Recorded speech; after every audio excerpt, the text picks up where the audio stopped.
Good morning everyone, my name is Vijay Gupta and you are watching biology classes. तो welcome है आप सभी का बायोलॉजी के इस लेक्चर में। स्टूडेंट्स, आज हम बात करेंगे इस लेक्चर में प्लांट्स और एनिमल सेल के बारे में।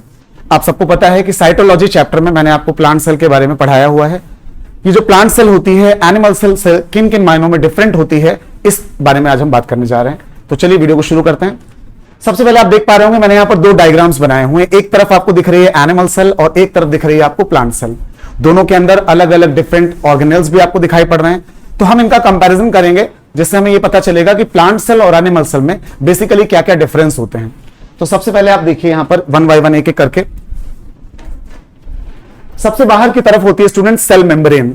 सेल मेम्ब्रेन हम देख पा रहे हैं कि एनिमल सेल के पास भी होती है और हमारे प्लांट्स के पास भी होती है। तो cell membrane is the outer most layer which is present in both plant cell as well as in animal cell, दोनों के पास पाई जाएगी।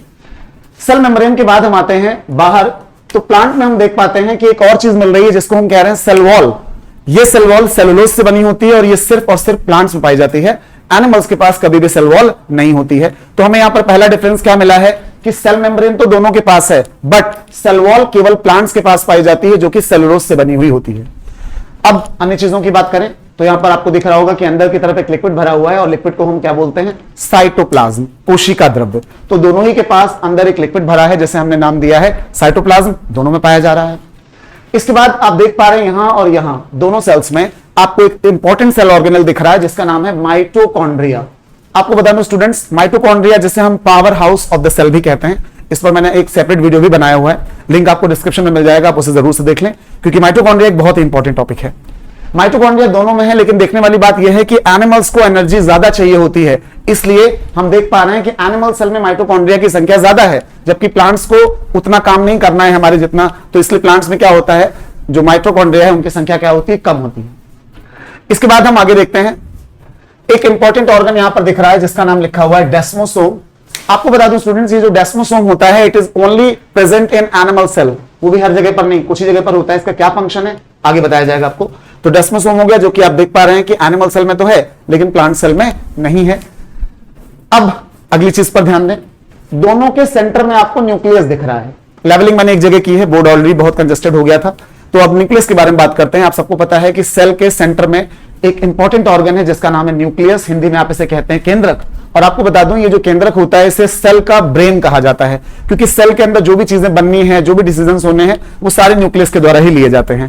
तो न्यूक्लियस पर एक नजर डालिए। न्यूक्लियस में हम देख पा रहे हैं सबसे बाहर मैंने ब्लू कलर से एक मेम्ब्रेन जैसी बनाई हुई है और इस मेम्ब्रेन का नाम होता है बच्चों न्यूक्लियर मेम्ब्रेन, हिंदी में हम इसे कहेंगे केंद्रक कला। इसके अंदर एक लिक्विड भरा हुआ है दैट इज कॉल्ड न्यूक्लियोप्लाज्म, ठीक है, हिंदी में केंद्रक द्रव्य। यहां पर एक आपको गोलाकार स्ट्रक्चर दिख रही है जो स्पेशली आरएनए और प्रोटीन से बनी होती है, इसको कहा जाता है न्यूक्लियोलस, हिंदी में बोलूं तो केंद्रिका। और फाइनली यहां पर डीएनए और प्रोटीन से मिलकर एक जाल बना हुआ है। डीएनए और प्रोटीन के इस जाल को हम कहते हैं क्रोमैटिन नेटवर्क।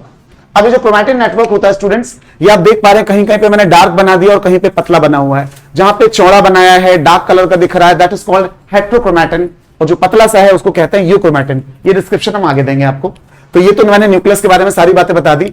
तो न्यूक्लियस के जो सारे पार्ट हैं, बाहर हो गया न्यूक्लियर मेम्ब्रेन, अंदर हो गया न्यूक्लियोलस, अंदर का लिक्विड न्यूक्लियोप्लाज्म और ये नेटवर्क क्या कहलाया, क्रोमैटिन नेटवर्क, सबको मिलाकर मैंने क्या लिख दिया है, न्यूक्लियस।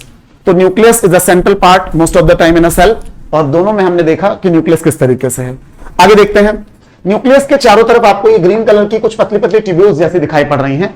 इन ट्यूब्यूल्स का बच्चों नाम होता है एंडोप्लाज्मिक रेटिकुलम। अब चूंकि इतना लंबा नाम है इसलिए इसको शॉर्ट में ER कह के बुलाते हैं, E for endoplasmic and R for reticulum.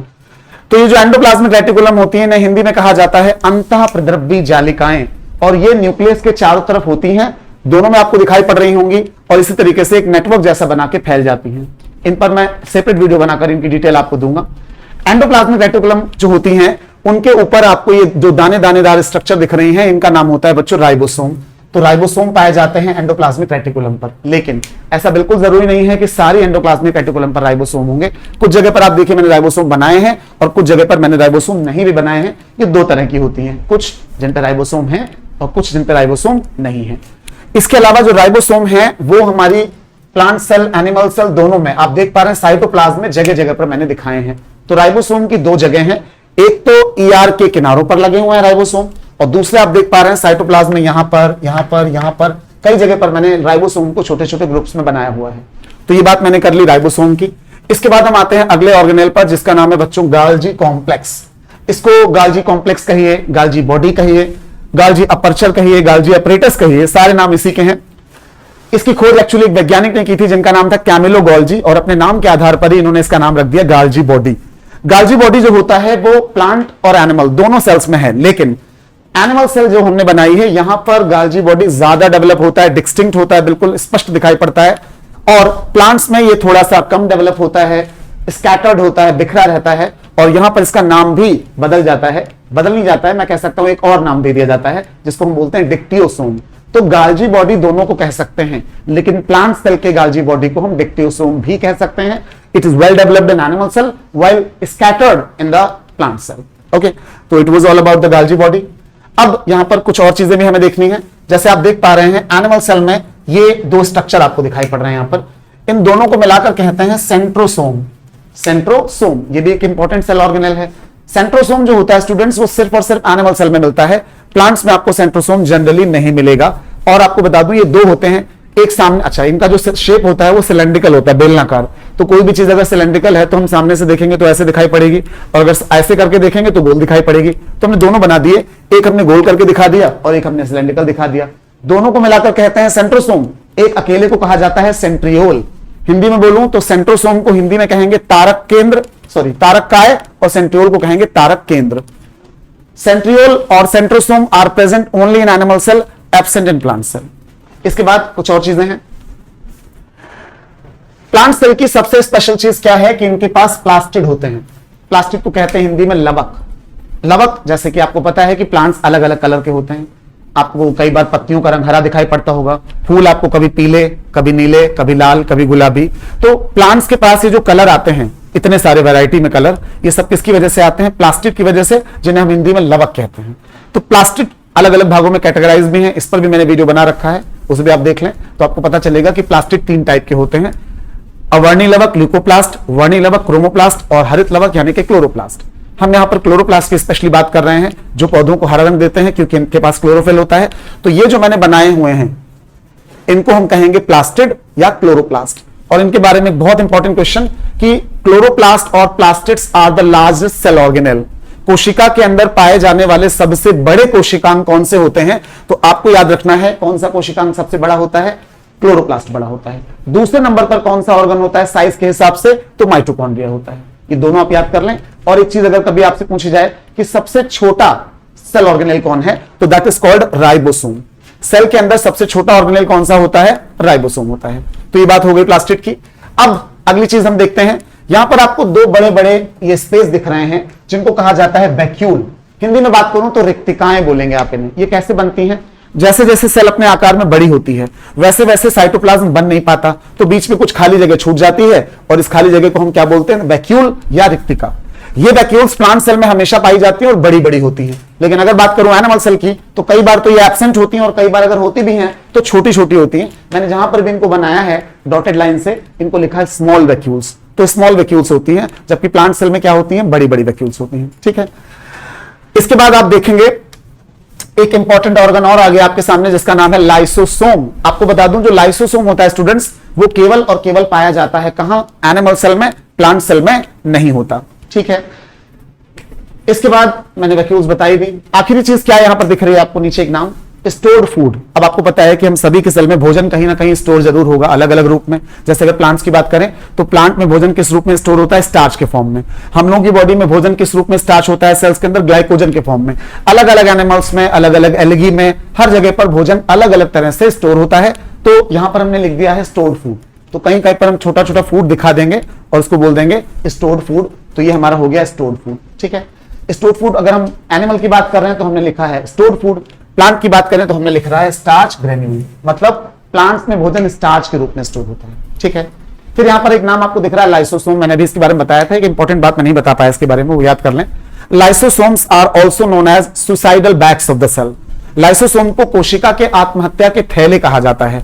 क्यों कहते हैं ऐसा? क्योंकि लाइसोसोम के अंदर कुछ हाइड्रोलिटिक एंजाइम्स होते हैं, डाइजेस्टिव एंजाइम्स होते हैं, जो पूरी कोशिका को डाइजेस्ट कर सकते हैं, नष्ट कर सकते हैं। तो खुद को नष्ट करने की वजह से इनको कह दिया गया suicidal bag of the cell. ये एक इंपॉर्टेंट क्वेश्चन है कॉम्पिटिशन के पॉइंट ऑफ व्यू से।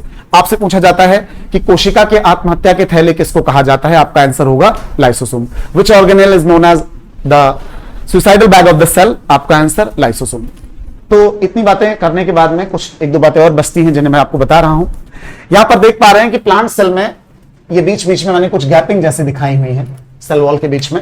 इन गैपिंग्स को हम कहते हैं प्लाज्मोडेस्मेटा, और प्लाज्मोडेस्मेटा की वजह से एक सेल पड़ोस वाली सेल के साथ कनेक्ट रहती है और अपनी चीजों का ट्रांसपोर्टेशन करने का काम करती है। अब एक और चीज आपको दिख रही होगी ऊपर, सीलिया। अब जैसा कि पता है आपको कि ये डायग्राम हमारा एनिमल सेल का है। अब सपोज करिए हमने अपने हाथ की स्किन से एक सेल निकाली। अब हाथ की स्किन पर हेयर्स हो सकते हैं, तो हमने एनिमल सेल में एक हेयर को भी दिखा दिया। तो हेयर को हमने यहां सीलिया लिखा है, ये इसकी रूट्स हैं जो सेल के अंदर तक जाती हैं। तो इतनी बातें यहां पर बताई मैंने, इससे आपको दोनों का स्ट्रक्चर समझ में आ गया होगा। अब जो डिफरेंसेस हैं वो एक बार पॉइंट वाइज भी मैं आपको क्लियर कर देता हूं कि दोनों के बीच में क्या मेजर डिफरेंस होते हैं। सबसे पहला नंबर एक डिफरेंस आपको याद करना है और मेरे साथ आपको अभी याद कर लेना है कि एनिमल सेल में सेल वॉल नहीं होती है, प्लांट सेल में सेल वॉल पाई जाती है। ये सबसे पहली बात है। दूसरा डिफरेंस आपको क्या याद रखना है? प्लांट सेल में प्लास्टिड पाए जाते हैं, एनिमल सेल में प्लास्टिड नहीं पाए जाते हैं। तीसरा डिफरेंस आपको याद रखना है, एनिमल सेल में लाइसोसोम पाए जाते हैं, प्लांट सेल में लाइसोसोम नहीं पाए जाते हैं। अगला डिफरेंस आप नोट भी कर सकते हैं इनको, प्लांट सेल में सेंट्रोसोम नहीं होता, लेकिन एनिमल सेल में मैंने आपको बताया सेंट्रोसोम होता है।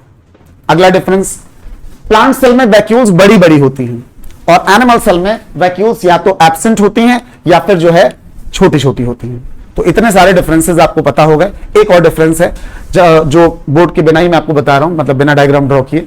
जब प्लांट सेल डिवाइड होती है, एक सेल से दो सेल बनती हैं, तो इनके बीच में एक प्लेट का फॉर्मेशन होता है। मतलब एक प्लेट की मदद से एक सेल से दो सेल बन जाती हैं, जिस प्लेट को हम लोग कह देते हैं सेल प्लेट। अगर हम बात करें एनिमल्स की, तो एनिमल के सेल के बीच में प्लेट नहीं बनती है, वो खांच यानी कि फरो मेथड से डिवाइड होते हैं। देखिए, इसको ऐसे समझने की कोशिश करिएगा। ये दो सेल के बीच में मैंने क्या बना दी? फरो, खांच, इससे दो सेल बन जाएंगी। और अगर प्लांट्स की बात करें तो इस तरीके से बनेगी प्लेट, तो it is the cell plate. तो यहां डिवीजन किसकी मदद से होगा? सेल प्लेट की मदद से। और यहां डिवीजन किसकी मदद से होगा? खांच की मदद से, यानी ग्रूव मेथड या फरो मेथड। सेल प्लेट को फ्रेगमोप्लास्ट भी कहा जाता है। तो आई होप मैंने आपको सारी बातें बता दी हैं। फिर भी अगर आपको कोई कंफ्यूजन रह गया है, कोई क्वेश्चन है आपका, तो बिल्कुल कमेंट सेक्शन में आप मुझसे पूछ सकते हैं। I will try my best to reply you. Thanks for watching, have a good day.